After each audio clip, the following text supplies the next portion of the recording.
కేటీఆర్ మీడియాతో మాట్లాడుతున్నారు. ఇప్పుడు లైవ్ చూద్దాం.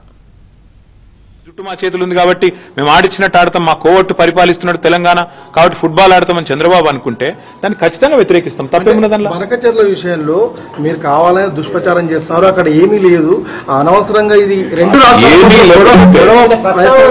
మాకు గొడవ ఆంధ్ర ప్రజలతో ఎంత మాత్రం లేదు. ఆంధ్రాలో ఉండేది కూడా రైతులే, ఆంధ్రాలో ఉండేది కూడా ప్రజలే. వాళ్ళ మంచి కోరుకునే వాళ్ళని తప్ప వాళ్ళ చెడు కోరుకోం. కానీ మేమేమంటున్నాం, తెలంగాణలో ప్రవహించే సింహభాగం ప్రవహించే గోదావరిలో గాని కృష్ణలో గాని మా హక్కు తేల్చండి అని కేంద్రాన్ని అడుగుతున్నాం. తప్పేముంది? మా హక్కు మా వాటా తేలకుండా నికర జలాల్లో మిగులు జలాల్లో ఇష్టం వచ్చినట్టు గుంజుకపోతామంటే కుదరదు అని చెప్తున్నాం. మరి మీరు చెప్పే స్ఫూర్తి కరెక్ట్ అయితే మరి కాళేశ్వరం కట్టినప్పుడు అడ్డుకున్నది ఎవరు? చంద్రబాబు నాయుడు కాదా? ఉత్తరాలు రాసింది ఎవరు? ఇదే ఆదిత్యనాథ్ దాస్ కాదా? ఉత్తరాలు రాసి కేంద్ర ప్రభుత్వంలో మీ పలుకుబడిని ఉపయోగించి మా ప్రాజెక్టులను అడ్డుకునే ప్రయత్నం చేయలేదా? మేము అడ్డుకుంటలేం. మేమేమంటున్నాం, ఇవాళ స్పష్టంగా మా వాటా తేల్చండి. రేవంత్ రెడ్డి అబ్బసొత్తు తాత జాగిర్ కాదు గోదావరి నీళ్లు.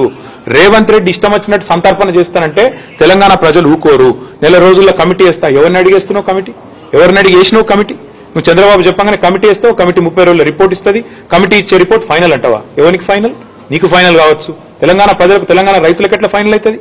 నీకు అదగానం ఉంటే నీ ఇంటి నీ ఇల్లు అమ్మి చంద్రబాబుకు విగ్రహం కట్టు, మేము వద్దంటలేం. కానీ నువ్వు చేస్తున్నదేంది? తెలంగాణ ప్రయోజనాలు శాశ్వతంగా మరి నేను చంద్రబాబుకు దారాదత్తం చేస్తానంటే మేము ఆంధ్ర ప్రజలకు వ్యతిరేకం కాదు, ఆంధ్ర రైతాంగానికి వ్యతిరేకం కాదు. కానీ తెలంగాణ రైతుల ప్రయోజనాలు నెరవేరే విధంగా ముందు కేంద్ర ప్రభుత్వం మీద ఒత్తిడి తెండి. నిన్న జరిగిన మీటింగ్ ఎపెక్స్ కౌన్సిల్ మీటింగ్ కూడా కాదు.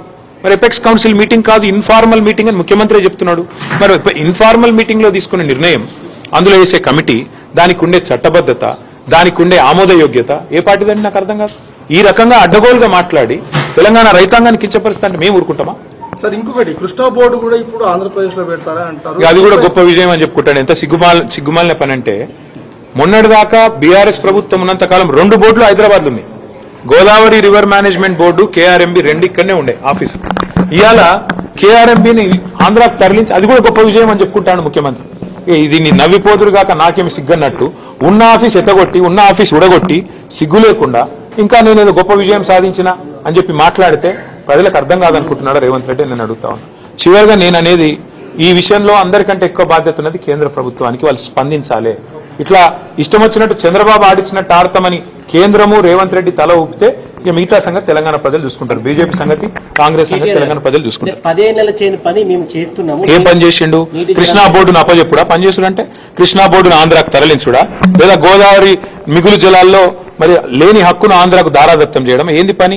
లేకపోతే ఆంధ్ర ప్రాజెక్టులకు ఆనాడు ప్రతిపాదిస్తూ తెలంగాణ ప్రాజెక్టులను వ్యతిరేకిస్తూ ఎవరైతే ఉత్తరాలు రాసిండో ఆయన తీసుకొచ్చి సాగునీటి సలహాదారుగా పెట్టడమా?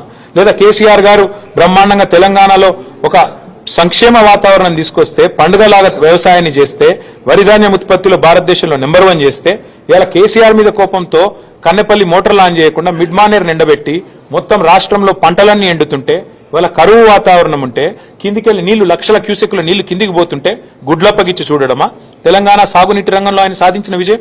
గోదావరిలో ఈరోజు బ్రహ్మాండంగా మోటార్ లాంచ్ చేస్తే కన్నెపల్లిలో ఏ కరువు ఛాయలు లేకుండా ఇలా నార్మల్ పోసుకున్న రైతులు ఎదురు చూస్తున్నారు. ఎప్పుడు వాన పడుతుంది? ఊళ్ళల్లో కప్పలను వేసుకొని ఇలా పూజలు చేస్తాను వానలు పడాలని. అట్లాంటి పరిస్థితుల్లో రాష్ట్రం ఉంటే, రాష్ట్ర రైతాంగం ఉంటే, సోయిలేనోడు ముఖ్యమంత్రి, జై తెలంగాణ అని ముఖ్యమంత్రి తెలంగాణ నీళ్లను దారాదత్తం చేస్తుంటే బీఆర్ఎస్ ఊకుంటుందా? ఖచ్చితంగా కొట్లాడతాం, గొంతు విప్పి పోరాడతాం, చివరిదాకా తెగించి కొట్లాడతాం. మేమే జవాబిస్తామని కాంగ్రెస్ వాళ్ళ మేమే జవాబిస్తామంటున్నాం, మీరు మాత్రం రెచ్చగొడుతున్నారు ప్రజలని చెప్పి నిన్న రేవంత్ రెడ్డి చెప్పారు. హక్కుల గురించి మేము ప్రశ్నిస్తే రెచ్చగొట్టడం అవుతుందా? గోదావరి నీళ్లలో మిగులు జలాల్లో తెలంగాణ వాటా ఎంత? తెలంగాణ ప్రభుత్వం అడిగింది ఎంత? నిన్నటి మీటింగ్ లో కేంద్ర ప్రభుత్వం చెప్పింది ఏంది? ఏది తేలకుండానే 30 రోజుల్లో కమిటీ వేస్తా, కమిటీ రిపోర్ట్ ఇచ్చి తెలంగాణ ప్రాజెక్టులేమో దశాబ్దాల పాటు, 1 కాదు 2 కాదు, దశాబ్దాల పాటు అంతర్రాష్ట్ర వివాదాల పేరిట ఇంతకుముందు సోదరుడు చెప్పిన ఇచ్చంపల్లి గాని, దేవాదుల గాని, ఇంకా తొమ్మిడిహట్టి గాని, ఇంకోటి గాని, ఇవన్నీ కూడా అంతర్రాష్ట్ర వివాదాల పేరిట దశాబ్దాలు నలిగినా రేవంత్ రెడ్డి కాంగ్రెస్ కి చీమగుట్టినట్టు అనిపించేది.